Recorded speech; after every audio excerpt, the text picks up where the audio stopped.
As punições da Lei Geral de Proteção de Dados entraram em vigor. E para entender melhor esse assunto que afeta tanta gente, eu conversei com o Rafael da Silva Santos, que é coordenador acadêmico do curso de Defesa Cibernética da FIAP. Dá só uma olhada. E meu assunto com o professor Rafael é a Lei Geral de Proteção de Dados, que foi sancionada lá em 2018 pelo governo Temer, mas que só nessa semana, somente agora, começaram a valer as punições. Primeiro, professor, o que diz essa lei, o que ela tem a contribuir? Bom, o Brasil, há muito tempo, ele não tinha uma lei que favorecia o direito dos dados das pessoas físicas, ou seja, a proteção de dados das pessoas físicas. E a LGPD, como o próprio nome diz, né, Lei Geral de Proteção de Dados, é uma lei que vem fazer com que a pessoa física seja dona do seu dado, ou seja, ele empodera, né, cada um de nós, eu e você aqui, como donos dos nossos dados. Então, para qualquer empresa que queira capturar o nosso dado, nós temos que dar um dos itens é o consentimento, ou seja, eu tenho que permitir que a empresa use e manipule os meus dados pessoais. Mas aí foge um pouquinho ao nosso controle, porque até para comprar o pão da esquina fala CPF na nota, enfim. Como é que a gente pode se proteger disso, já que os nossos dados estão soltos aí? Bom, a principal forma de proteção é um pouco do cuidado a partir do próprio usuário, né? Se você quer utilizar aquele serviço, imagina que você quer usar um serviço online, né, para que você possa fazer, por exemplo, um serviço de um aplicativo para comprar no mercado pão, né, para que você possa comer no seu café da manhã.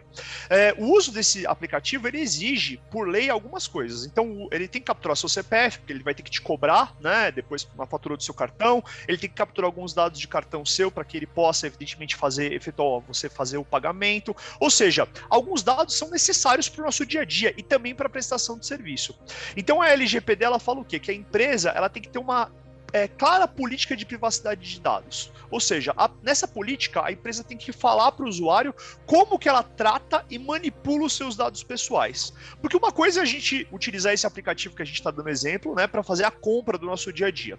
Outra coisa é esse aplicativo, essa empresa, que na LGPD nós chamamos de controlador, ou seja, quem controla os nossos dados, ela pegar esses dados nossos e distribuir para terceiros e vender para formatos de publicidade. Né? Então, isso não pode acontecer, porque o controlador, ele processa os dados para fins daquele negócio, né, aquele serviço que ele está me prestando. Então, são itens que têm que estar claros na política de privacidade das empresas. Ou seja, o usuário tem que ficar atento a qual empresa que ele utiliza, a como que os dados dele estão sendo tratados, se aquela empresa já sofreu algum tipo de punição, e aí tem que ficar esperto com isso, porque se estiver acontecendo algo que ele não tá, que ele está desconfortável, ele também pode retirar o consentimento e, evidentemente, deixar de usar aquele serviço. É difícil saber de onde partiu, porque hoje em dia a gente dá CPF, dá dados pessoais para todos. Agora, por exemplo, eu estou na minha casa, recebo um WhatsApp, um SMS de uma empresa que eu nunca passei na porta, que eu nunca tomei conhecimento, fala, vem aqui comprar o seu chapéu com a gente aqui, que nós temos preços excelentes e tal. Isso configura algum tipo de crime, incorrendo crime nessa lei? Configura, por quê? Imagina o seguinte, para a empresa entrar em contato com você, né, o que é um dado pessoal? Né? Vamos fazer uma definição. Dado pessoal é aquele dado que te identifica. Então, até uma imagem, ela pode identificar você como pessoa. Né? Então, esse dado pessoal que te identifica, ele é uma propriedade sua. Então, se a empresa está entrando em contato com você pelo seu telefone, ela conseguiu esse dado em algum lugar. Então, o que normalmente eu coloco para todos os usuários que me colocam essa questão? Né? Eu falo assim, bom, a empresa entrou em contato com você, ela está querendo oferecer um serviço. Você verifica qual o serviço que a empresa quer te oferecer. Se você quiser aquele serviço, ok, você pode continuar. Se não, você já informa, olha, eu não te dei nenhum tipo de consentimento ou autorização para que você usasse e entrasse em contato comigo através desses meus dados. Eu solicito que você retire esses dados da sua base de dados e não entre mais em contato comigo. E a empresa tem que fazer isso. Né? Isso pode ser feito através do bloquear e denunciar? Surte algum efeito se eu faço isso? Se você bloquear somente no celular e você depois denunciar ou no WhatsApp, o WhatsApp vai saber que aquela conta que está sendo utilizada, né, por exemplo, ela está fazendo algum tipo de spam, né, ou seja, ela está fazendo algum tipo de propaganda ilegal.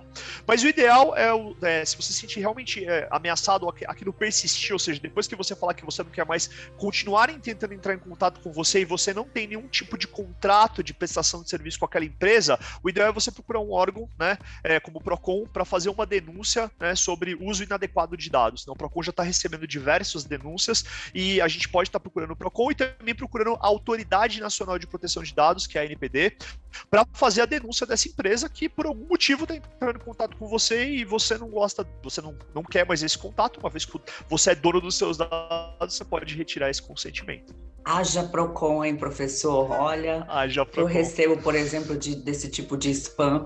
Mas deixa eu te perguntar, a lei entrou em vigor somente em 2019, né? Já teve um bom tempo da sanção até ela ser colocada em prática. E somente agora as empresas vão começar realmente a ser punidas valores altíssimos, aí beirando 50 milhões de reais, 2% do faturamento da empresa e tal. As empresas tiveram tempo, na tua opinião, para se preparar, para se adequar a essa lei? Sim, eu creio que essa discussão da LGPD ela não é nova, tá? Porque, como eu comentei, outros países da América do Sul, por exemplo, o Uruguai, já tem leis de proteção de dados. Então, faltava isso no Brasil, né? Nós temos aí leis nos Estados Unidos e na União Europeia que já são leis de proteção de dados. Nos Estados Unidos tem a Privacy Shield, na União Europeia nós temos a GDPR, né? Então, ou seja, a própria LGPD foi baseada na GDPR e a gente já está vendo o que está acontecendo lá. Ou seja, as empresas que têm um braço multinacional, elas já sabem que estão sendo aplicadas multas desde 2018, 2016, ou seja, há muito tempo isso já acontece em outras empresas. Então, existe sim a necessidade de preocupação. Eu acho que a LGPD vem para favorecer o dono do dado a ter uma proteção maior de segurança sobre aquele dado. Eu costumo brincar, né? Um vazamento de dados é como se fosse uma explosão nuclear. É aquilo que você comentou. Então, você imagina, uma usina nuclear, ela explode, como que você faz a radiação voltar para dentro da usina? É praticamente impossível. É a mesma coisa que acontece com os nossos dados. Vazou os dados na internet. Como que a gente vai fazer para que as pessoas não tenham mais esse acesso se ficou público de alguma maneira ou se alguém está vendendo por algum tipo de fraude? Então, aí que está a questão. Então, a LGPD ela está vindo para quê? Para que as empresas tenham que se adequar, ou seja, 1 ano é tempo suficiente. Então, agora, eu creio que tem assim que começar as sanções. Eu acho que a NPD, nesse primeiro momento, ela vai fazer uma questão mais de educacional, ou seja, receber as denúncias e tentar ajudar essas empresas a melhorar, mas, de qualquer forma, eu acho que a aplicação jurídica tem que acontecer, porque se a gente não coloca o dedo na ferida onde realmente pesa, que é no bolso, infelizmente as empresas vão continuar descumprindo a questão de proteção de dados. Nós temos vários casos internacionais que isso já aconteceram com empresas grandes que criaram políticas de privacidade, mas depois descumpriram isso. Então acho que a gente tem que entrar com tudo, porque é muito importante para a gente, principalmente porque o nosso dado é a nossa vida, é a nossa moeda digital. Então isso tem que ser muito bem guardado. É muito bem guardado. Aí eu te pergunto, professor, para qualquer lugar que a gente vá efetuar uma compra, até no estacionamento, colocam o nosso rosto ali na tela, número do cartão de crédito, eu acesso o meu banco pelo aplicativo, assim como muita gente faz. Aí a gente vê, por outro lado, algumas empresas que sofreram mega vazamentos, coisas que eu imagino que elas estariam preparadas, né, bem preparadas, com softwares preparados para detectar ataques hackers, e a gente não. Aí minha pergunta é, estamos seguros na internet ou todo cuidado é pouco? Sua pergunta é muito cabível, porque a gente vê a maturidade de segurança não acontecendo, digamos assim, né? Porque nós vemos grandes corporações, grandes empresas sofrendo ataques. Aí a gente pergunta, e a gente que está em casa, no home office, né? Que efetivamente nós tivemos uma mudança de dia a dia, né? Porque a gente estava camuflado dentro da nossa empresa com várias técnicas de segurança e hoje a gente está em casa. Quais são as dicas que eu dou para o usuário em relação a isso? Nada é 100% seguro, Lilian. Então a prevenção é a chave de tudo. Você tem que sempre se preocupar. O que eu costumo falar é que a pessoa física, né? Ou seja, todos nós temos que usar boas ferramentas de segurança de maneira preventiva. Um bom antivírus, né? Você usar em todos os seus aplicativos, tanto de mídias sociais quanto no seu dia a dia, o duplo fator de autenticação, que é o 2FA, ou seja, aquele token que é gerado quando você vai autenticar a tua conta num dispositivo novo, né? Outro item também que é muito importante para que as pessoas utilizem tomar cuidado, né, com quem elas conversam, porque o fraudador normalmente ele tenta se passar por um amigo, ele tenta se passar por alguém que você conhece. Existem vários casos de pessoas que às vezes não anonimizam a foto no WhatsApp, ou seja, deixa a foto aberta para todo mundo. Alguém vai lá, captura, coloca um novo número, entra em contato com seus familiares e fala assim, me empresta R$1.000, me empresta R$30. Ou seja, é uma fraude muito comum. O que esse fraudador faz? Ele mexe com a inocência da pessoa. Tecnicamente, nós chamamos isso de engenharia social. Então, a engenharia social é o ato do fraudador mexer com a inocência, tentar manipular a vítima, tentar enganar a vítima para que ela possa aferir, né, algum tipo de valor financeiro, que o foco sempre é financeiro, sobre aquilo. Então, a pessoa ela tem que se precaver tanto na área da tecnologia, quanto na área, vamos dizer, pessoal, né, tá mais esperto, mais ligado. Para fechar, eu costumo dizer o seguinte, usar a internet é como sair na rua, né? Se você sai na rua com seu filho, com uma criança, você não sai deixando ele solto, você sai de mão dada, se você está no centro, você pega no colo, você se preocupa. Usar a internet é como sair na rua, né? Se você não conhece o lugar, você tem que tomar cuidado.